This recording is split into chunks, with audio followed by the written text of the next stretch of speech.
അസ്സലാമു അലൈക്കും വറഹ്മത്തുള്ളാഹി വബറകാതുഹു. സുഹൃത്തുക്കളെ,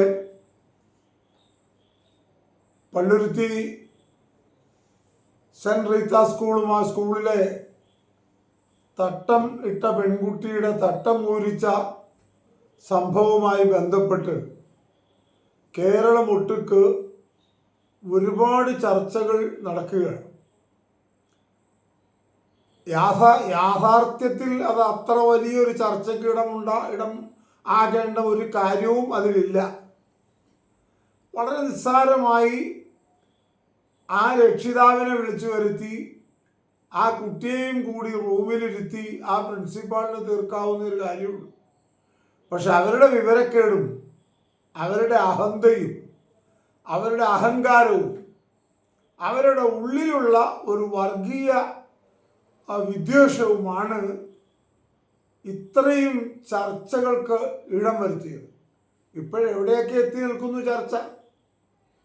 പഴയ കാലഘട്ടത്തിൽ ഇവിടെ നടന്ന സംഭവങ്ങൾ, ക്രിസ്ത്യാനി വിഭാഗത്തിൽപ്പെട്ട അച്ഛന്മാരുടെ കാലത്ത് നടന്നത്, അഭയ കേസ്, അനുപമ, ഇങ്ങനെ ഓരോ കന്യാസ്ത്രീമാരുടെയും അതുപോലെ ഫ്രാങ്കോ ഉൾപ്പെടെയുള്ള അച്ഛന്മാരുടെയും വളരെ കൊല്ലങ്ങൾക്ക് മുമ്പ് നടന്ന മറിയക്കുട്ടി കൊലക്കേസ് നടന്ന ആ അച്ഛനെയും ഒക്കെ ഇന്ന് ചർച്ച ചെയ്യപ്പെടുകയാണ്. എന്തിന് ഇത്രയൊക്കെ മാന്തി വ്രണമാക്കാനുള്ള അവസരം എന്തിന് ഈ കന്യാസ്ത്രീ ഉണ്ടാക്കി എന്നതാണ് ആലോചിക്കേണ്ടത്. ഇത് തീരുന്നില്ല, ഒട്ട് തീരുകയും ഇല്ല. കാരണം ഇതാ കേട്ടു നോക്ക്, ഒരു യുവ അച്ഛനെന്ന് വിളിക്കാൻ എൻ്റെ മനസ്സനുവദിക്കുന്നില്ല. ഞാൻ അയാളെ കൊച്ചച്ഛനെ വിളിക്കുന്നുള്ളൂ. കാരണം അയാളൊരു അതിന് വിവരമില്ല.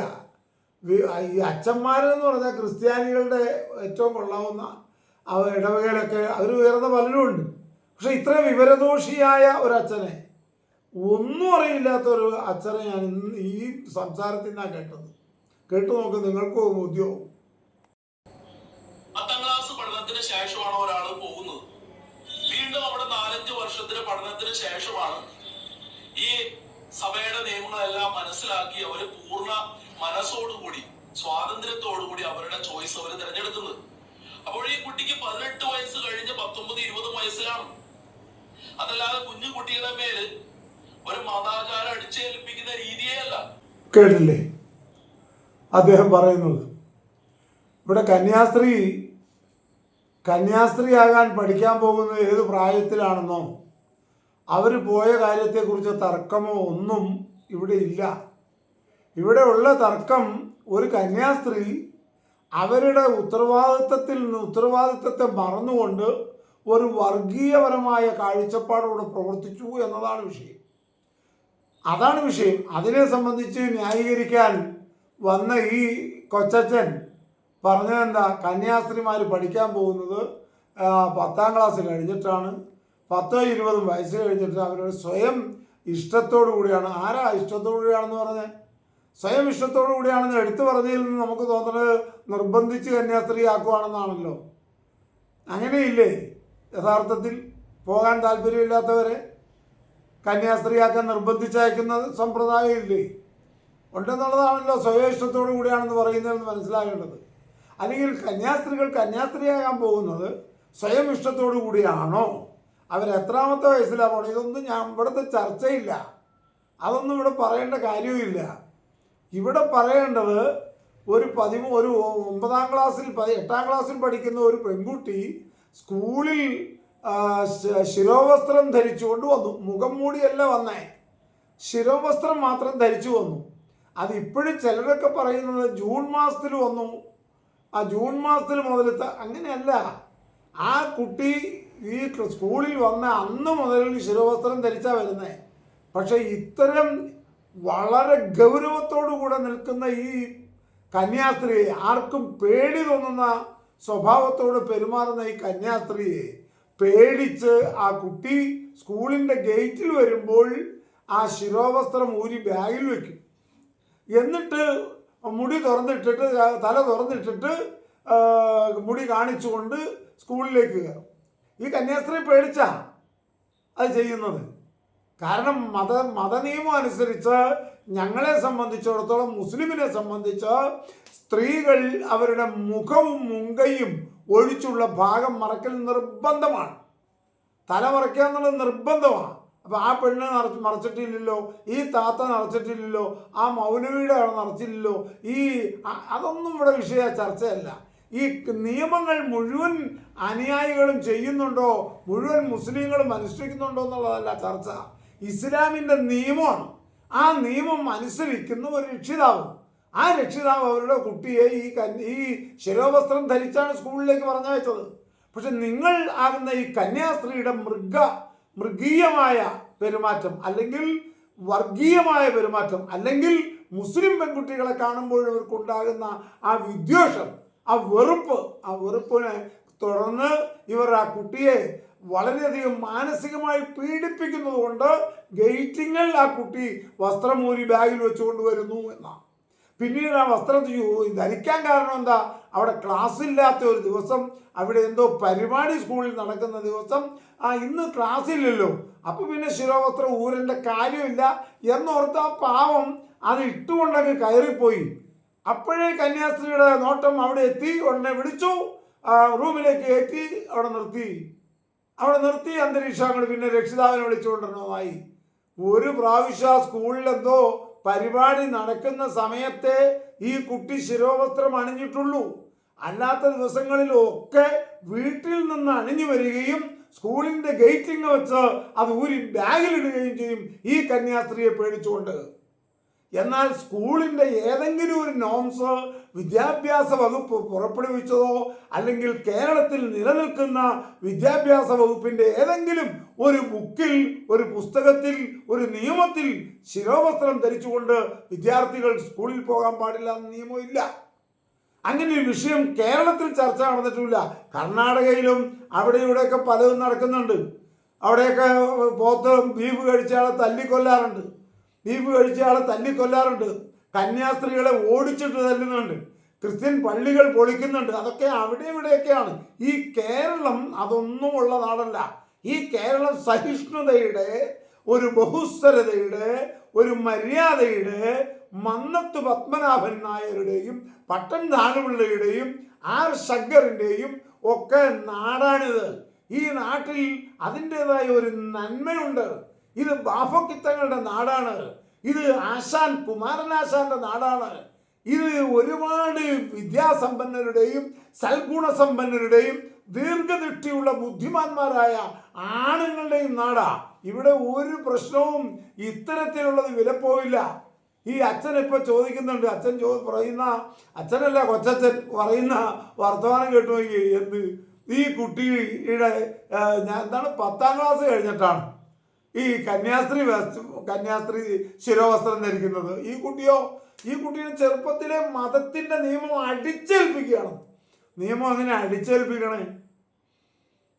ഈ കൊച്ചച്ഛനോട് ഞങ്ങൾക്ക് പറയാനുള്ള നിയമം അടിച്ച് നിങ്ങളും ഏൽപ്പിക്കുന്നുണ്ട്, ഞങ്ങളും ഏൽപ്പിക്കുന്നുണ്ട്. അതിവിടെ കൃത്യമായി ക്രിസ്ത്യാനിയും മുസ്ലിമും ചെയ്യുന്നുണ്ട്. ക്രിസ്ത്യാനി ഒരു കുട്ടി ഉണ്ടായാൽ ആ കുട്ടിയോട് ചോദിക്കാതെ, ആ കുട്ടിയുടെ സമ്മതം വാങ്ങാതെ ആ കുട്ടിക്ക് ക്രിസ്ത്യാനി പേരിടും. ആ കുട്ടിയെ മാമോദീസ വെള്ളം മുക്കും, എന്നിട്ട് ക്രിസ്ത്യാനിയായി വളർത്തും. അത് ഇവിടുത്തെ രീതിയല്ല. ക്രിസ്ത്യാനിക്കുണ്ടാകുന്ന കുഞ്ഞ് ക്രിസ്ത്യാനിയായി തന്നെ വളരണം, അത് ക്രിസ്ത്യാനിയായി തന്നെ പഠിപ്പിക്കണം.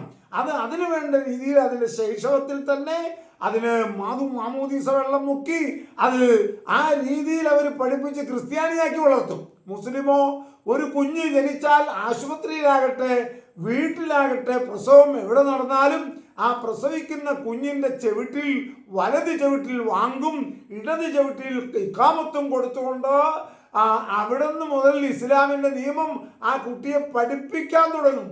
അടിച്ചേൽപ്പിക്കുകയല്ല. ചോരക്കുഞ്ഞിനെ എങ്ങനെ അടിച്ചേൽപ്പിക്കണേ? അത് ഞങ്ങളങ്ങ് ചെയ്ത് കാണിച്ചു കൊടുക്കുക. എന്നിട്ട് മുസ്ലിം പേര് കൊടുത്ത് മുസ്ലിമായിട്ട് വളർത്തി മദ്രസയിൽ വിട്ട് അങ്ങനെ വേഷത്തില് ശിരോവസ്ത്രം ധരിപ്പിച്ച് ആൺകുട്ടിയാണ് തൊപ്പിയിടാൻ പറഞ്ഞ് അങ്ങനെ അത് മുസ്ലിമാക്കി വളർത്തും. ക്രിസ്ത്യാനികളെ നിയമമായിട്ട് വളർത്തും. ഇത് ഒരു വിഭാഗം ചെയ്യുമ്പോൾ നിയമം, മതത്തിന്റെ നിയമം അടിച്ചേൽപ്പിക്കലും, മറ്റൊരു ചെയ്യുമ്പോൾ ചുമ്മാ എന്ത് കൊച്ചായി പറയുന്നത്? എന്തെങ്കിലും ഒരു കാര്യം പറയുമ്പോൾ അതിനൊരു വ്യവസ്ഥയും വെളിവും ഒക്കെ വേണ്ടേ? നിങ്ങളെ മൊത്തത്തിലുള്ള ഈ അച്ഛന്മാർ പള്ളിയിലെ അച്ഛന്മാർക്കൊക്കെ ഞങ്ങൾ കുറേ വിലയും നിലയും കൽപ്പിച്ചവരാ. അവരൊക്കെ ഇത്തരം കക്ഷിത്വത്തോടുകൂടെ ചില സംഘി സ്വഭാവത്തില് മുസ്ലിം വിരോധം പ്രകടമാക്കുന്ന വർത്തമാനം പറഞ്ഞാൽ ഇതിനൊക്കെ മറുപടി പറയേണ്ടി വരില്ലേ? മറുപടി പറയാൻ ഇവിടെ ആളില്ലെന്നങ്ങാം അച്ഛന് തോന്നിപ്പോകുന്നുണ്ടോ? പറ. മുസ്ലിം സമുദായത്തിന് ഹിജാബ് നിർബന്ധ ഘടകമല്ല. ക്രൈസ്തവർക്ക് ശിരോവസ്ത്രം നിർബന്ധമല്ലാത്തതുപോലെ താല്പര്യമുള്ളവർക്ക് ധരിക്കാൻ, താല്പര്യമില്ലാത്തവർ വേണ്ട. ഇതേക്കുറിച്ച് ഇതിനു മുമ്പ് പല കേസുകൾ ഹൈക്കോടതിയിലും സുപ്രീം കോടതിയിലും നടന്നപ്പോഴും ഹൈക്കോടതിയും സുപ്രീം കോടതി എന്താണ് പറഞ്ഞത്? 5 കാര്യങ്ങൾ മാത്രമാണ് മുസ്ലിം സമുദായത്തിന് നിർബന്ധമാക്കിയിട്ടുള്ളത്. എന്താണ് ഈ കൊച്ചായി പറയണത്? ഞങ്ങൾ പരിശുദ്ധ ഇസ്ലാമിൻ്റെ നിയമം അച്ഛൻ പറഞ്ഞാൽ എങ്ങനെ ശരിയാകുക? അത് ഞങ്ങൾ പറയാച്ച, മനസ്സിലായില്ലേ? വക്കീൽ പറയട്ടെ, ഇന്ത്യൻ നിയമമൊക്കെ ലോയോ വക്കീലല്ലേ പറയേണ്ടത്? രോഗിയെ ചികിത്സിക്കാനുള്ള സർട്ടിഫിക്കറ്റ് ഡോക്ടർക്കല്ലേ, അവർ ചെയ്യട്ടെ. അത് ഇസ്ലാമിൻ്റെ മത നിയമങ്ങൾ ഞങ്ങൾ പറയട്ടെ അച്ഛാ, അത് ഞങ്ങളുടെ മതപരമായിട്ട്. ക്രിസ്ത്യൻസിൻ്റെ നിയമങ്ങൾ അച്ഛൻ പറ. അച്ഛൻ ആരാ അച്ഛാ ഇപ്പം 5 കാര്യം നിർബന്ധമെന്ന് പറഞ്ഞ്? 5 കാര്യം അല്ല അച്ഛാ, 5 കാര്യം പ്രാവർത്തികമാക്കേണ്ട 5 കാര്യവും വിശ്വസിക്കേണ്ട 6 കാര്യവും, അങ്ങനെ 11 കാര്യങ്ങളിലാണ് ഇസ്ലാമിൻ്റെ ബേസിക് എന്നാണ് പറയുന്നത്. ഫണ്ടമെൻ്റൽ അടിസ്ഥാനം. ആ അടിസ്ഥാനം ആണ്, അടിസ്ഥാന ശീലയാണത്. ഏത്?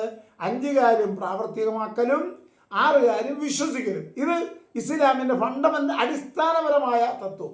ഈ അടിസ്ഥാന ശിലയിൽ നിന്നാണ് മേലോട്ട് കല്ല് വെച്ച് ചുമര് പണിയുക. ചുമര് പണിയുന്നതിനുള്ള അടിസ്ഥാന ശിലയില്ലേ, അതാണത്. ഏത്? ഈ 5, 6, 11 കാര്യം. അവിടുന്ന് പിന്നെ കല്ല് വെച്ച് മേപ്പോട്ട് ചുമര് പണിയും. അത് താഴെ ഇട്ടതോ അത് ശിലയാണ്. ഈ 5, 6, 11 കാര്യം ശിലയാണ്. അതാണ് നിർബന്ധമുള്ളൂ, വേറെ ഒന്നും നിർബന്ധമില്ല എന്ന് മൂഢനായ അച്ഛനെ ആരാ ഈ തെറ്റിദ്ധാരണ പഠിപ്പിച്ചത്? ആരാ ഇത് പഠിപ്പിച്ചത്? ഞങ്ങളെ സംബന്ധിച്ചിടത്തോളം, മുസൽമാനെ സംബന്ധിച്ച് 6666 ആയത്ത് ഞങ്ങൾ വിശ്വസിക്കുന്നത് ദൈവീകമാണെന്നാണ്.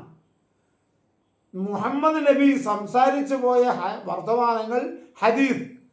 ആ ഹദീസായിട്ടുള്ള റസൂൽ നബിയുടെ വർത്തമാനങ്ങളും അള്ളാഹുവിൻ്റെ ഖുർആനും അടങ്ങുന്ന കാര്യങ്ങൾ എന്തൊക്കെയാണോ നബിയും ഞങ്ങളെ പഠിപ്പിച്ചു തന്നിട്ടുള്ളത് അത് മുഴുവനും ഞങ്ങൾക്ക് നിർബന്ധമാണ്. ഇതെന്താ ഈ പറയണത്? 5 കാര്യം നിർബന്ധമുള്ളത്. ഇത് എവിടുന്നാ ഈ അച്ഛൻ ഇത് കേട്ടത്? വല്ല സിനിമാക്കാർ പറഞ്ഞതാണോ? സിനിമയിൽ അതേ വല്ല കഥാപ്രാസംഗന്മാർ പറഞ്ഞതാണോ? അവരൊന്നും പറഞ്ഞ കേട്ടൊന്നും പറയണത്. ഇസ്ലാമികമായിട്ട് 6666 ആയത്തും മുഹമ്മദ് നബി നുബുവത്ത് അഥവാ പ്രവാചകത്വം കിട്ടിയതിന് ശേഷം സംസാരിച്ച പ്രവർത്തിച്ച മുഴുവൻ കാര്യങ്ങളും അതൊക്കെ ഞങ്ങൾക്ക് നിർബന്ധമാണ്. ഒന്നും നിഷേധിക്കാൻ പാടില്ല. ഏതൊന്നിനെ നിഷേധിച്ചോ അവൻ ഇസ്ലാമിൻ്റെ മെമ്പർഷിപ്പ് നഷ്ടപ്പെടും. ഇപ്പം അച്ഛൻ പറഞ്ഞു, ഞങ്ങളുടെ മുസ്ലിങ്ങളിൽപ്പെട്ട ഒരുത്തം പറയുകയാണ്, ശിരാവസ്ത്രം ധരിക്കണേ ഞങ്ങൾക്ക് നിർബന്ധമൊന്നുമില്ല, അത് ധരിക്കാതെ നടക്കാം എന്നൊരു മുസ്ലിം പറഞ്ഞാൽ അവൻ്റെ പേര് മാറ്റണം. പിന്നെ ഇവിടെ സ്ഥാനം അവനക്കില്ല. അവൻ ശിരോവസ്ത്രം ധരിച്ചില്ലോ എന്നുള്ളതല്ല, ധരിച്ചില്ല, അവൻ്റെ വിവരമില്ലായ്മയോ അല്ലെങ്കിൽ ഈ അച്ഛനെ പോലെയോ കന്യാസ്ത്രീമാരെ പോലെയോ ഉള്ളവരെ പേടിച്ചിട്ടോ അല്ലെങ്കിൽ മിങ്കിൾ ചെയ്ത് മറ്റുള്ള കുട്ടികളുടെ മുന്നിൽ ഇരിക്കുമ്പോൾ ഈ കന്യാസ്ത്രീയെ പോലെയുള്ളവരൊക്കെ ഈ കുട്ടികളെ കളിപ്പിക്കാൻ പ്രേരിപ്പിക്കുകയോ ഒക്കെ ചെയ്തുകൊണ്ട് കളിയും തമാശയും ഒക്കെ പേടിച്ച് ഒരു പക്ഷെ കുട്ടികളെ ഒഴിവാക്കി ശീലിച്ചേക്കാം. ആ ശീലം അവർ വലുതായപ്പോഴും ഉണ്ടാകാം. അങ്ങനെ അവർ തലയെ തുണിയിടാതെ ഒരു പക്ഷേ സ്ത്രീകൾ നടക്കുന്നുണ്ടാകാം, മുസ്ലിം സ്ത്രീകൾ. പക്ഷേ അങ്ങനെ ഒരു നിയമമില്ല എന്ന് പറഞ്ഞാൽ അവർ ഇസ്ലാമിൽ നിന്ന് പുറത്തു പോകും. ഇസ്ലാമിന് പിന്നെ അവർക്ക് രക്ഷയില്ല.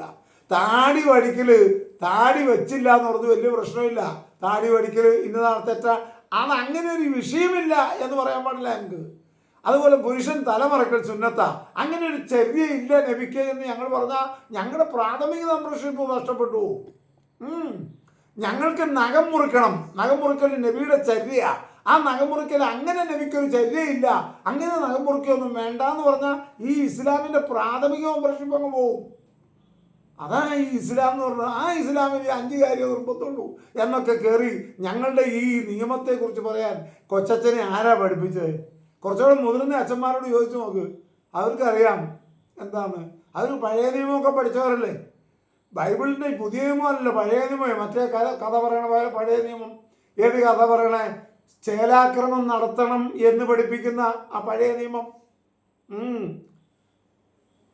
പറഞ്ഞു മനസ്സിലായില്ലേ? പഴയ നിയമമേ. അറുത്ത മൃഗത്തിൻ്റെ അറുത്ത് അതിൻ്റെ രക്തം പുറത്തേക്ക് തള്ളിയതിന് ശേഷം ശുദ്ധിയാകുന്ന മാംസമേ കഴിക്കാൻ പാടുള്ളൂ എന്ന് പഠിപ്പിക്കുന്ന ക്രിസ്ത്യൻസിൻ്റെ പഴയ നിയമം ഉണ്ടല്ലോ, പഴയ ബൈബിൾ, പഴയ നിയമം. ആ പഴയ നിയമം അറിയാവുന്ന അച്ഛന്മാരുണ്ട് ഇവിടെ. അവരോട് ചോദിക്കുക കാര്യങ്ങൾ എങ്ങനെയാണ്. അല്ല, കൊച്ചച്ഛനെന്തറിയാം? കൊച്ചച്ഛനും പറഞ്ഞിട്ടില്ല 5 കാര്യമുള്ളൂ. എന്ത് 5 കാര്യം? 5 കാര്യം. ആ 5ഉം ഈ പ്രാവർത്തികമാക്കേണ്ട 5ഉം വിശ്വസിക്കേണ്ട 6ഉം 11. ഈ 11 ഇതിൻ്റെ അടിസ്ഥാന ബേസിക്കാണ്. അതിൽ നിന്നാണ് പിന്നെ നിയമങ്ങളുടെ മേപ്പോട്ടുള്ള പോക്ക്, അതിൻ്റെ വിശദീകരണം, അതിൻ്റെ വളർച്ച ഒക്കെ. ഇപ്പോൾ ഭരണഘടന അങ്ങനെയല്ലേ? ഇന്ത്യൻ ഭരണഘടന അടിസ്ഥാനപരമായ ചില കാര്യങ്ങളില്ല അത് രൂപം നൽകുന്നത്. പിന്നീട് അതിന് വകുപ്പുകൾ, ഉപവകുപ്പുകൾ, അങ്ങനെ ഉയർന്നു വരുമല്ലേ. അതല്ല ഇപ്പം നടന്നുകൊണ്ടിരിക്കുന്നത്. ഒരു കൊലപാതകം ചെയ്ത ഒരാളെ ഒരു വക്കീൽ നിന്ന് ഇന്ത്യൻ ഭരണഘടന വെച്ചുകൊണ്ടാണ് നിരപരാധിയാണെന്ന് വാദിക്കും.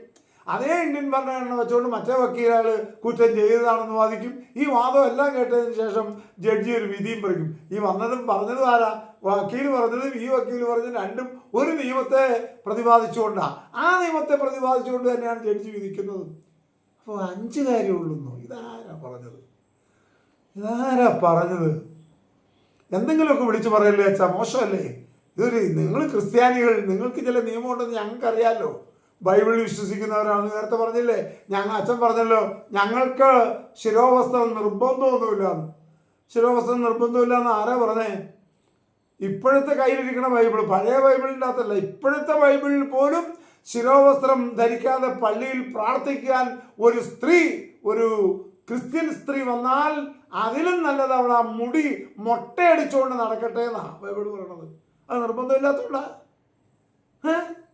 ഇപ്പോഴും പള്ളിയിൽ മുട്ടുകുത്തി ഞായറാഴ്ച പ്രാർത്ഥിക്കുന്ന, കുരിശു വരയ്ക്കുന്ന സ്ത്രീകൾ തലമറച്ചുകൊണ്ടാണല്ലോ. തലമറക്കൽ നിർബന്ധമില്ലാത്തതുകൊണ്ട്. എന്താണ് ഈ പറയണത്? നിയമം ഇപ്പോഴും ഉണ്ട്, പക്ഷെ ചെയ്യുന്നില്ല എല്ലാവരും. ഇസ്ലാമിന് തലമറക്കൽ എല്ലാവർക്കും നിർബന്ധം. മുസ്ലിം അത് ചെയ്യാത്തവരുണ്ട്. എങ്ങനെ ചെയ്യണേ? നിങ്ങളെപ്പോലെയുള്ളവർ ഇങ്ങനെയല്ല തുടങ്ങണത്. ഒരു കുട്ടി ധരിച്ചു വന്ന് ജൂൺ മുതലൊക്കെ ഈ ഒക്ടോബർ ഈ സമയം വരെ ധരിച്ചു വന്നു ഗേറ്റിന് വെളിയിൽ വരെ. ഇന്ന് ക്ലാസ്സില്ലല്ലോ, പഠിത്തമില്ലല്ലോ, ആഘോഷം കളിയും മറ്റുമല്ലേ ഉള്ളൂ. എന്നാൽ തലയിലങ്ങ് എടുത്തു വയ്ക്കാൻ, ബാഗിലേക്ക് വെച്ചേക്കാൻ ആ കൊച്ചു വിട്ടുപോയി. ആ ഒറ്റ കാര്യത്തിനല്ലേ കന്യാസ്ത്രീ ഈ കണ്ട ബഹള കോലാഹലങ്ങളും ഈ ഇസ്ലാം ഒന്നും ശരിയല്ല എന്ന് വർഗീയമായിട്ട് പറയാൻ ഈ അച്ഛനെ നിർബന്ധിതനാക്കിയതും ഒക്കെ. ഇനി അവിടുന്ന് അച്ഛൻ പറയുന്നുണ്ട്, ഒന്ന് കേട്ടു നോക്ക്. കുറേ കാര്യങ്ങളോട് അദ്ദേഹം പറയുന്നുണ്ട്, വിവരത്തിലാണെങ്കിൽ വിവരം ഇല്ലാതെയാണെങ്കിൽ. ഇനി മുസ്ലിംകൾ നടത്തുന്ന ഒരു സ്കൂളാണെന്ന് വിചാരിക്കട്ടെ. ഒരു കന്യാസ്ത്രീ ശിരോവസ്ത്രമിട്ട് അവിടെ പഠിക്കാൻ അവരുടെ നിയമം അനുവദിക്കുന്നില്ല എങ്കിൽ ആ കന്യാസ്ത്രീ അവിടെ പോയി സമരമുണ്ടാക്കുമോ? അങ്ങനെ ഒരു സംഭവം ഇല്ലല്ലോ അച്ഛാ. ഞങ്ങൾ മുസ്ലിങ്ങൾ നടത്തുന്ന ഒരുപാട് സ്കൂളുണ്ട്. നിയമം MES സ്കൂളുണ്ട്, അല്ലാതെ ഒരുപാട് സ്കൂളുണ്ട്. മുസ്ലിം സമുദായം നടത്തുന്ന, ക്രിസ്ത്യാനികൾ നടത്തുന്ന അത്രയും ഇല്ലെങ്കിലും അത്രയും തന്നെ സ്കൂൾ ഇപ്പോഴും ഉണ്ട്. സ്കൂളും വിദ്യാഭ്യാസ കലാലയമൊക്കെ ഉണ്ട്. ഇപ്പം ഞാനീ സംസാരിക്കുന്ന ഞാൻ മൂവാറ്റുപുഴയാണ് എൻ്റെ വീട്. മൂവാറ്റുപുഴയ്ക്കടുത്ത് രണ്ടാറുകര എന്നാണ് എൻ്റെ ഗ്രാമം. ഈ രണ്ടാറുകരയിൽ ഹിമായത്തുൽ മുസ്ലിമീൻ ട്രസ്റ്റ് നടത്തുന്ന HM high school, HM higher secondary, HM arts and science college, HM B.Ed college, ഇതെല്ലാം നടത്തുന്ന ആളാണ്. ഞങ്ങളുടെ കോളേജിൽ എത്ര കന്യാസ്ത്രീകൾ അതേ വേഷം ഇട്ടുകൊണ്ട് B.Edന് പഠിക്കാൻ വന്നിരിക്കുന്നു, M.Edന് പഠിക്കാൻ വന്നിരിക്കുന്നു. അവിടെ ഒന്നും ഒരു കുഴപ്പം ഞങ്ങൾക്കില്ല. ഞങ്ങളുടെ തൊട്ടടുത്ത് മൂവാറ്റുപുഴ ടൗണിൽ ഈ ഇലാഹിയ ട്രസ്റ്റ് നടത്തുന്ന എത്രയോ മുസ്ലിം സ്ഥാപനങ്ങൾ, അവിടെയൊക്കെ എത്രയോ കന്യാസ്ത്രീകൾ പഠിപ്പിക്കുകയൊക്കെ ചെയ്യുന്നു. അവിടെ വല്ല പ്രശ്നമുണ്ടോ? ഇല്ലല്ലോ. ഞങ്ങളുടെ എവിടെയാണ്? തൊടുപുഴയ്ക്ക് മാറിയ അൽ അസ്ഹർ ഒരു വിദ്യാഭ്യാസ സമുച്ചയമുണ്ട്. LKG മുതൽ മേപ്പോട്ടുള്ള മുഴുവൻ വിദ്യാലയവും അവിടെ ഉണ്ട്. നഴ്സിംഗ്, MBBS എല്ലാം ഉണ്ട്. കേരളത്തിലെ കഥ എന്തിനാ എടുക്കുന്ന? ഇന്ത്യയിൽ, നമ്മുടെ രാജ്യമായ ഇന്ത്യ, ഈ ഇന്ത്യ രാജ്യത്ത് മുസ്ലിങ്ങൾ നടത്തുന്ന ഏതെങ്കിലും കലാലയങ്ങളിൽ കന്യാസ്ത്രീ വസ്ത്രം ധരിക്കാതെ ശിരോവസ്ത്രം ഊരി വെച്ചിട്ട് വരണമെന്നോ ചുരിദാർ ധരിച്ചുകൊണ്ട് വരണമെന്നോ ഞങ്ങൾ പറയില്ല. ഞങ്ങൾക്ക് വിവരമില്ലേ? അതവരുടെ വേഷമാണെന്നും കന്യാസ്ത്രീ ആയിട്ടുള്ളവരുടെ വേഷമാണ് അതൊക്കെ ഞങ്ങൾക്കറിയാം. ഞങ്ങളവരോട് ഈ സ്കൂളിലെ നോംസ് ഒന്നും പറയില്ല. അവർക്ക് ആ വേഷം വെച്ച് ധരിച്ച് പറയാനും പഠിക്കാനും പരീക്ഷ എഴുതാനും അവകാശമുണ്ട്.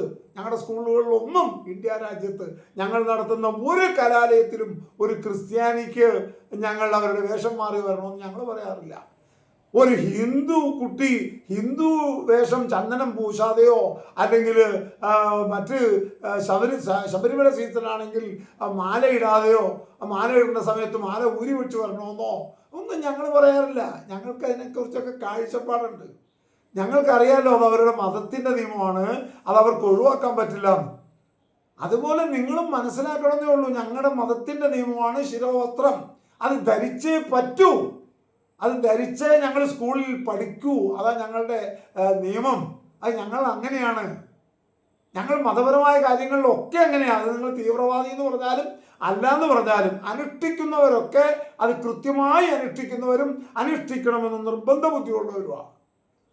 അല്ലാതെ ബൈബിളിൽ പറയുന്ന ബൈബിളിലൊന്നും ഞാൻ കുറ്റപ്പെടുത്തല്ല. മദ്യപാനിയായ ദൈവരാജ്യം അവകാശമാക്കുകയില്ല എന്ന് പറയുന്ന ബൈബിൾ അനുസരിച്ച് സ്വർഗരാജ്യം അവകാശമാക്കാൻ ആരെങ്കിലും ഉണ്ടാവുമെന്ന് ആലോചിക്കേണ്ടി ഇരിക്കുന്നു. ഇത്രയൊക്കെ ആയിട്ടും നമുക്ക് പറയാനുള്ളത്, നാം ഈ നാടിനെ നശിപ്പിക്കരുത്.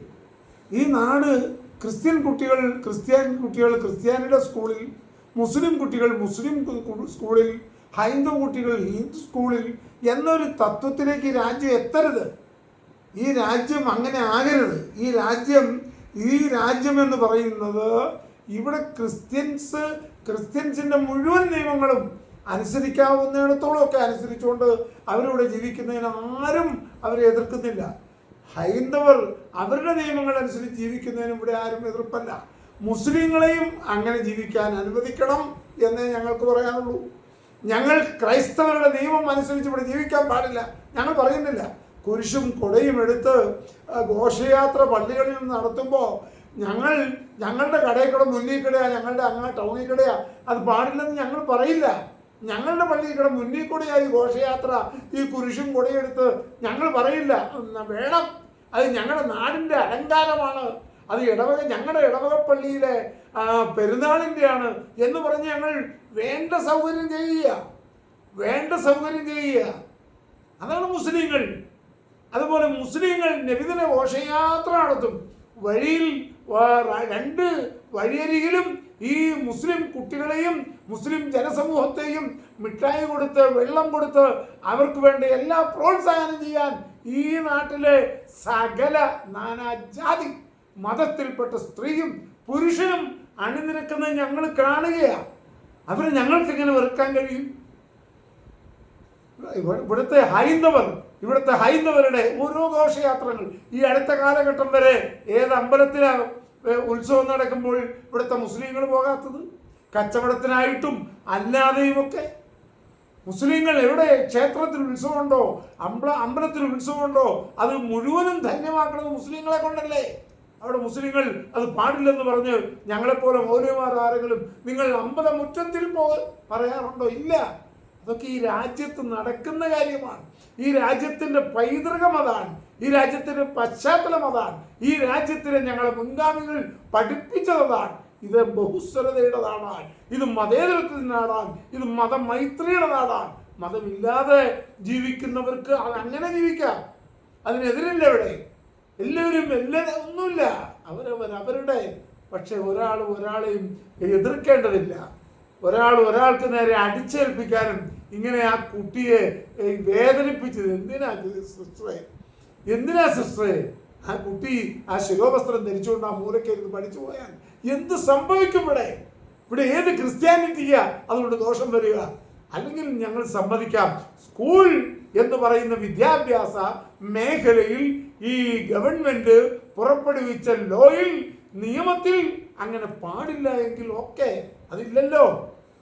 ശിരോവസ്ത്രം ധരിച്ച് സ്കൂളിൽ വരാൻ പാടില്ലെന്നൊരു നിയമം വിദ്യാഭ്യാസ വകുപ്പിലില്ല, വിദ്യാഭ്യാസത്തിന്റെ ഒരു പുസ്തകത്തിലുമില്ല.